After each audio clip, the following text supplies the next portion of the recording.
और उसको मारो चमीटा, उठा पटक करो इसकी। क्या सच में बागेश्वर धाम के पास दिव्य शक्तियां हैं या फिर इनका असली चेहरा कुछ और ही है? पुलिस ने सारी बातें जनता के सामने लाकर खड़ी कर दी हैं। दोस्तों, आजकल यूट्यूब पर फिल्मी हीरो हीरोइन कम और हमारे बागेश्वर बाबा कुछ ज्यादा ही ट्रेंड कर रहे हैं। आए दिन इनकी कोई न कोई वीडियो वायरल होती है। ऐसे में इतने कम समय में बागेश्वर बाबा ने इतनी ज्यादा प्रसिद्धि कैसे हासिल करी और इनकी शक्तियों की क्या सच्चाई है? क्या वाकई में इनके अंदर शक्तियां हैं या ये सब कुछ पाखंड है? आइए जानते हैं। दोस्तों, हमारे देश में बाबा, संत, महात्मा जैसे लोग बहुत सारे आए हैं। कोई अपने प्रवचन से लोगों को अपना भक्त बनाता है तो कुछ लोग नाच गाना करके लोगों को आकर्षित करते हैं और कुछ बाबा तो ऐसे हैं जो अपने भक्तों को गुलाब जामुन और समोसा खाने की सलाह देते हैं। खैर दोस्तों, इस तरह के ज्यादातर बाबा आज खुद जेल की हवा खा रहे हैं, लेकिन एक जनाब ऐसे हैं जो छाती ठोककर सच्चे दिल से लोगों की सेवा करने में लगे हुए हैं। इनके दरबार में जो कोई भी जाता है ये उसके मन की बात पहले ही जान लेते हैं। हम बात कर रहे हैं यहाँ पर श्री बालाजी बागेश्वर महाराज की, जिनकी चर्चाएं केवल देश में ही नहीं बल्कि विदेशों तक फैली हुई है। भारत के अलावा भी बागेश्वर बाबा ने विदेशों में अपना दरबार सजाया हुआ है। बागेश्वर बाबा जब अपने कड़क अंदाज में बोलना शुरू करते हैं तो भक्त अपने आप ही आस्था में लीन हो जाते हैं। कुछ लोग रोना पीटना भी शुरू कर देते हैं। लेकिन इन सब चीजों के पीछे की असली सच्चाई क्या है और क्यों लोग बागेश्वर बाबा के सामने आते ही सब कुछ भूल जाते हैं? आइए बात करते हैं इस बारे में। सबसे पहले तो आपको बता दें कि बागेश्वर धाम सरकार का असली नाम धीरेन्द्र कृष्ण शास्त्री है। इनका जन्म शरदपुर के छोटे से गांव गढ़ा में हुआ था। इनका जन्म बहुत ही गरीब ब्राह्मण परिवार में हुआ था, लेकिन गरीबी के आलम में अपना बचपन गुजारने के बावजूद आज धीरेन्द्र कृष्ण स्वामी बड़े बड़े अरबपतियों को भी अपने दरबार में झुकाने की शक्ति रखते हैं। कहा जाता है कि धीरेन्द्र कृष्ण स्वामी हनुमान जी के परम भक्त हैं और 12 साल की छोटी सी उम्र से ही इन्होंने बालाजी यानी कि हनुमान जी की सेवा शुरू कर दी थी। इनका पूरा ध्यान भगवान की सेवा में ही लगा रहता था और सालों तक इसी तरह तपस्या करने के बाद धीरेन्द्र कृष्ण स्वामी को कुछ ऐसी शक्तियां प्राप्त हुई जिनकी मदद से आज ये सामने मौजूद व्यक्ति के बिना बताए ही उनकी परेशानियां समझ जाते हैं और उसे पर्चे में लिख देते हैं। धीरेन्द्र कृष्ण स्वामी हनुमान जी के परम भक्त हैं और 12 साल की छोटी सी उम्र से ही इन्होंने बालाजी यानी कि हनुमान जी की सेवा शुरू कर दी थी।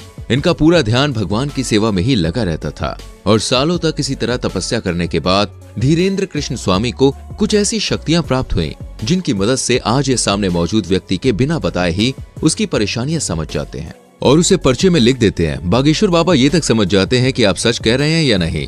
इनके द्वारा लिखा गया एक एक शब्द 100% सत्य होता है, जिसका सबसे बड़ा प्रमाण ये है कि आज तक कोई भी इन्हें झूठा साबित नहीं कर पाया है। असल में होता यह है कि जिस किसी भी शख्स की अर्जी को बालाजी सरकार स्वीकार कर लेते हैं, उस व्यक्ति को या फिर उसके परिवार के किसी भी व्यक्ति को लगातार 2 दिन सपने में बंदर नजर आते हैं। और ये कोई मनगढ़ंत बात नहीं है दोस्तों। जितने भी लोगों की अर्जियां लगी हैं उन्होंने खुद इस बात को स्वीकार किया है। हालांकि फिर भी मीडिया वालों को कहाँ लोगों की बात पर विश्वास होता है, वो तो खुद अपनी आंखों से सब देखना चाहते हैं।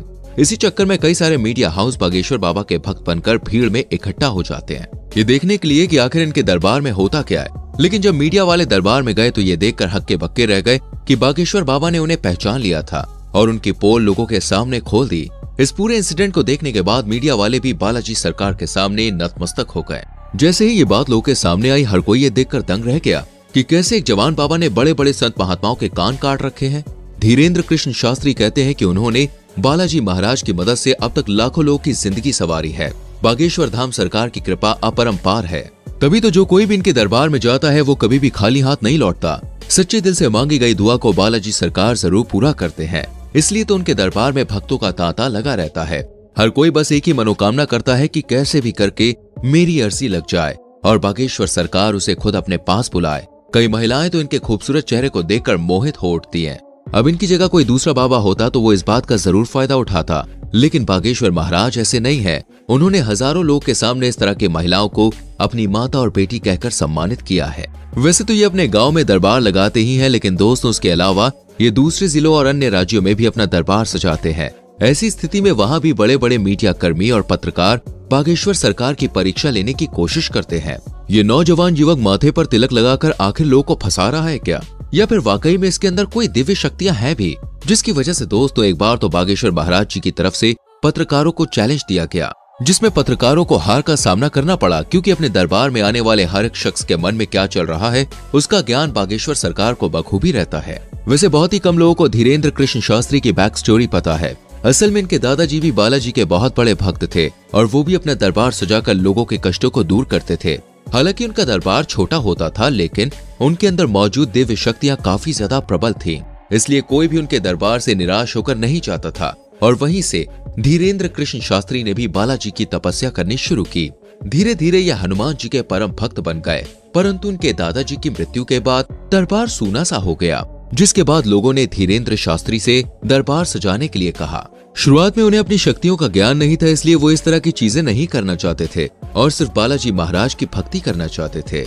लेकिन फिर जैसे जैसे धीरेन्द्र शास्त्री के अंदर की शक्तियां बढ़ने लगी, वह लोगों की मन की बातें पहचानने लगे और एक टाइम ऐसा आया जब उनके अंदर भी अपने दादाजी की तरह ही दिव्य शक्तियां आ गईं और अपनी शक्तियों की वजह से गांव में रहने वाला एक साधारण बालक आज पूरी दुनिया में बागेश्वर धाम सरकार के नाम से प्रसिद्ध है। दोस्तों, ये भारत का एकमात्र ऐसा धाम है जिसने साइंस और टेक्नोलॉजी को भी हिला कर रख दिया है और सोचने पर मजबूर कर दिया है, आखिर भाई ऐसा कैसे हो सकता है। क्योंकि अगर बागेश्वर धाम के महाराज धीरेन्द्र शास्त्री से पूछें तो वो कहते हैं ये सब कुछ उनके दादाजी और बालाजी की कृपा से मुमकिन हो पाता है। वो खुद कुछ भी नहीं करते, लेकिन अगर आप हमारी माने तो ये सब कुछ धीरेन्द्र शास्त्री के कठोर परिश्रम की वजह से संभव हो पाया है। 12 साल की छोटी सी उम्र में जहाँ बच्चे अपना घर का पता भी नहीं बता पाते, उस उम्र में ये दिन भर हनुमान चालीसा का जाप किया करते थे और उस निरंतर जाप ने इनकी बुद्धि को इतना ज्यादा प्रबल बना दिया कि आज ये उस स्तर पर पहुंच गए हैं जहां इन्हें लोगों के मन की बात को समझने में रत्ती भर भी समय नहीं लगता और ये जो कुछ भी कह देते हैं वो पत्थर की लकीर हो जाती है, जिसका सच होना तय है। और इसके एक दो नहीं बल्कि कई सारे एग्जाम्पल्स दिए गए हैं। लेकिन दोस्त, इनके दरबार में आने वाला हर भक्त सच्चे दिल से आया हो ये जरूरी नहीं, क्योंकि कुछ लोग अपनी बुरी नीयत को पूरा करने के लिए भी भगवान का ही रास्ता चुनते हैं। और जब कोई ऐसा इंसान इनके दरबार में आता है, ये दूर से ही उसे पहचान कर उसके मन की गंदगी को लोगों के सामने साफ जाहिर करते हैं, ताकि कोई भी ईश्वर के दरबार में बुरी नीयत के साथ न आए। बागेश्वर धाम का इतिहास दोस्तों काफी पुराना है। लोगों की मान्यताओं के अनुसार बागेश्वर धाम मंदिर चंदेल कालीन है और सन 1986 में ग्राम वासियों के द्वारा मंदिर का निर्माण कराया गया था। उसी दौरान ग्रामगढ़ा के बाबा सेतुलाल गर्ग चित्रकूट से दीक्षा लेकर अपने गांव के प्राचीन कालीन मंदिर पहुंचे। पहले तो इन्होंने राम कथा करी और फिर ये झाड़ फूक का भी काम करने लगे, जहां लोगों के अंदर मौजूद बुरी शक्तियों को अपनी एक फटकार से ये भगा देते हैं। लोगों का ऐसा कहना है कि जो कोई भी भूत प्रेत की शिकायत लेकर इनके दरबार में आता है वो हमेशा हमेशा के लिए ठीक हो जाता है। दोस्तों, हर मंगलवार को लगने वाला दिव्य दरबार सबसे ज्यादा प्रसिद्ध है, जिसमें लोग अपनी अर्जी लगाते हैं। लोग अर्जी लगाने के बाद यहाँ के टोकन्स को खरीदते हैं और फिर नारियल को लाल कपड़े में बांधकर अपनी मनोकामना पूरी करने के लिए यहाँ पर किस बार मंदिर की परिक्रमा लगाते हैं। यहाँ पर अर्जी लगाने के लिए लोगों की लाइन बहुत लंबी होती है और उसके बाद बागेश्वर धाम के दिव्य दरबार में जाकर श्री धीरेन्द्र कृष्ण महाराज के प्रवचन सुनते हैं लोग। और इसलिए चाहे पुलिस हो या फिर मीडिया, कोई भी ये नहीं कह सकता कि बागेश्वर धाम पाखंड है या फिर यहाँ पर लोग के साथ फ्रॉड होता है। लोग पूरी आस्था और विश्वास के साथ यहाँ आते हैं और खाली हाथ नहीं जाते। तो दोस्तों, आज के लिए बस इतना ही। आपका इसके बारे में क्या कहना है कमेंट करके लिख सकते हैं। वीडियो को लाइक और शेयर जरूर करें और आने वाली वीडियोस को देखने के लिए चैनल को सब्सक्राइब करके बेल आइकन प्रेस करें, जिससे आपसे कोई भी वीडियो मिस ना हो। हम मिलते हैं आपसे अगली वीडियो में। अपना बहुत ख्याल रखें। Bye bye, take care.